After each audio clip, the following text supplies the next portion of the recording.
great. I feel underdressed this morning without my tiara. I think this is wonderful. Can you bring me a tiara next time you guys come on? You have the color-coordinated tie, though. You're good. Yeah, I'm trying. I got the red memo this morning. Well, we are here with Ms. New Mexico, Paula Scott, and Mrs. New Mexico, Tara Arellano. This is wonderful. And thanks for bringing them on, Stefanie. This is fun because you guys are competing, and the contest is coming up. But I want to talk real quickly. There are so many different pageant systems, and you guys there's Miss America, Miss World. How do you guys fit in, and what exactly are we competing for here? So I'm competing for the Mrs. New Mexico title, and it's in the United States Federation. So what that means is we are platform-based, which is so important, I think, because it's about a bigger cause than ourselves. It's more of a philanthropy-based organization. Absolutely. And how did you get involved? You've been competing in this kind of stuff for a while too, right? I have since 2006. I started with the Miss America organization. I currently am Ms. New Mexico United States. So I actually competed last year. Last year there wasn't a state pageant, so I was actually appointed. So you got to represent New Mexico nationwide. Nationwide, that's awesome. Went to DC. The whole national represented. That's very cool. So how did you get involved in this, Tara? Because I know you've also done some fitness work too, and you competed in that world as well. Yeah, I competed in fitness for about 6 years and traveled the country and did Miss Bikini New Mexico Fitness New Mexico, Miss Bikini Universe. I transitioned over to this because I have a sister who had an accident. She had a traumatic brain injury. And because of the need I saw to help people in her situation, I saw the opportunity to bring about more awareness through doing this pageant. Very cool. So so your platform is it traumatic brain injuries? I started my own nonprofit called the Mariposa Network. Oh, excellent. And last year we did an event called Bike for Brain Trauma, and we raised over $13,000 for a family in need. Oh, very cool. And what was your platform? Mine was actually Braver, Kinder World. It was started by Lady Gaga and her mother. Oh, of course, yeah. Yeah, it's a bullying, anti-bullying. I was a victim of bullying most of my childhood and through high school, and so I really took that and kind of went with it and have worked with several organizations here in New Mexico. I also did work with United Blood Service and American Cancer Society. Very cool. So you've been a queen now for a year. For a year, yes. And when do you learn doing that? I mean, they send you on the road and they send you to a bunch of different things. You learn a lot, I'm sure. Tell me about some of what you have learned over the last year. You know, it has been a year of learning several things. Timing is everything. Right.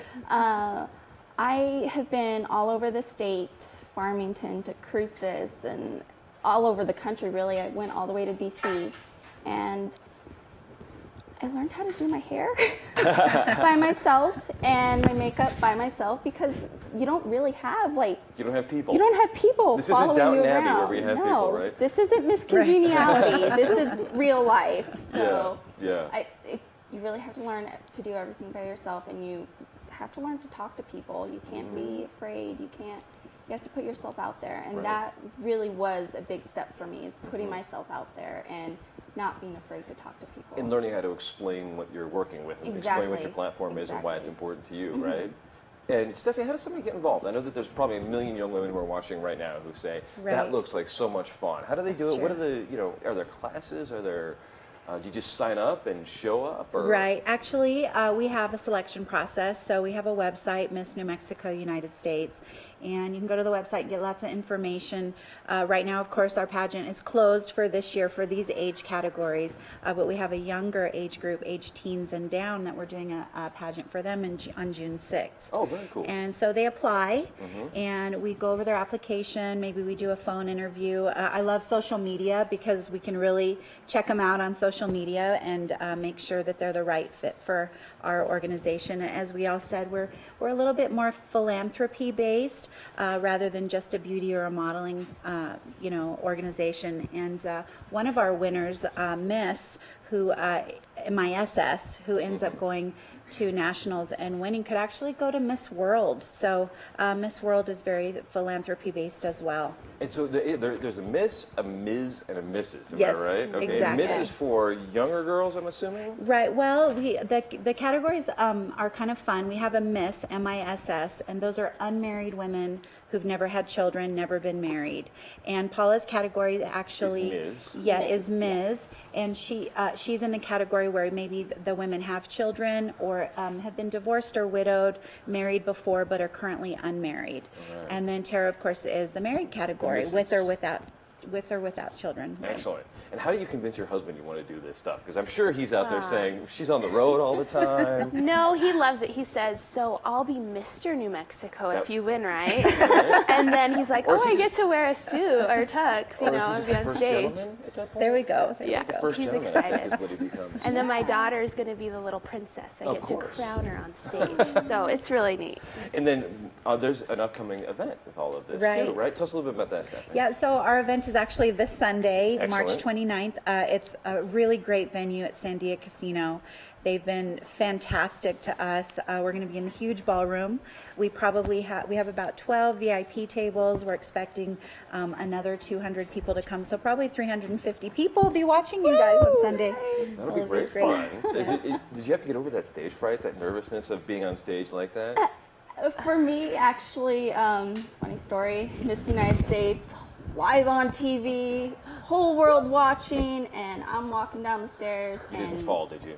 Totally tripped and fell to my knees, and I was like, of course I would fall. So how do you recover? How do you get up from that? You get right back up, you put a smile on your face, and you keep going. And then just pretend like it didn't happen? It's part of the plan. Yeah. I meant to do that and pull that off. You just get up there, and it's like you kind of just put this persona on, and whatever was bothering you before, put the crown on, and you're fine. And you just let it all melt away. Yeah, let go. Yeah. Did you have the same kinds of moments in your experience too? For me, it was more about the question, the onstage question. I was a little bit nervous about that. Do you remember what they asked you?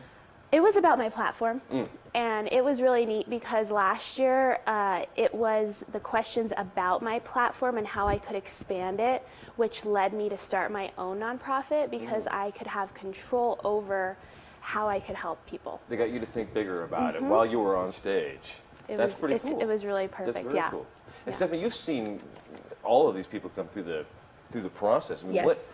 What kind of growth do you see in the people as they go through this whole thing? I'm sure that there's people who come to you who are real new to this. Of course. And they're just trying to figure out the way in their world, you know? And then by the time they get to be Mrs. New Mexico or Ms. New Mexico and they're on TV, I mean, what's that growth like? It's amazing. So many women will see these beautiful ladies sitting here on the couch and think, I could never do this. And Tara had never done this before last year. Of course, she had been on stage. She's a natural. In other ways. But most women in our organization have never done a pageant before. But they're looking for a way, women especially, it seems like, want to give back. And having a crown and a sash really gives them a microphone to have their platform shown in a bigger way. And we do prep camps. We have lots of posing and walking practice. Women who'd never walked in heels on stage before are going to be on stage on Sunday and just really shine. And it's our job as directors to help them bring their best person forward. And then we have these judges come in that don't know any of them, and we let the judges do the tough choices. Well, I've watched all the contests, and I think it's so much fun. What do the judges look for on Sunday night? What are they looking for? Is it poise? Is it community involvement? What is it? It's really all of the above. I think it's really, the girl with the steadiness through the platform or through the pageant is who wins, because they want an overall woman who can really represent New Mexico well in multiple different ways. She has to be able to come on a show like this and carry on a conversation. She has to be able to talk about her platform in a really comfortable way. She has to, want to give back. She has to love New Mexico. And of course, being able to do your hair and makeup certainly helps, right? I think more importantly, where do you guys find the gowns and the jewelry? Charming Charlie's. Oh, really? For jewelry. Yeah. Okay. It's like a kid in a candy store. Oh, It's yeah. awesome. And are the gowns custom made, or do you make them yourselves? Do you find them online, locally? There are different places. Like, I purchased my gown from another girl who had many that she never used. Oh. So it was perfect. Excellent. eBay. Cool. eBay. Oh, no Yeah. doubt. Yeah. One of my favorite places. We're going to be back in a couple of seconds with my old friend Goldie Garcia. She's an artist, and we're going to be talking about, she invented the bottle cap art. Oh, yeah. We met her. So I can't wait to talk to her about what her next big adventure is on the Morning Brew with Friends. Walk a little tightrope. You walk a little tightrope.